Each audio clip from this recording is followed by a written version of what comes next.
I researched a few interesting theories this week, and one of the ones that stood out to me most was the community of inquiry framework. And this is a great way for educators to connect with students and also to be able to measure the outcomes of the impact that they're having on students. So the authors of this theory, the ones who created it, Garrison, Anderson, and Archer, and they wrote that the community of inquiry framework assumes that learning occurs within the community through the interaction of three core elements. As you can see here, they use this illustration in their work to show that the three core elements of the community of inquiry are cognitive presence, social presence, and teaching presence. A group of educators from Athabasca University came together and they created a website and an online database that's specifically dedicated to this very theory.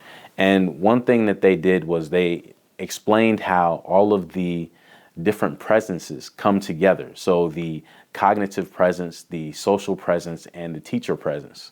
And one thing that they said was that the teacher presence really is something that incorporates both the cognitive presence and the social presence, because the teacher presence is used to determine, first of all, what is going to be taught. I can think of two ways that this community of inquiry framework will help me to better impact students. The first thing is that it will help me to teach students in unconventional ways, such as through distance education, more specifically, online learning.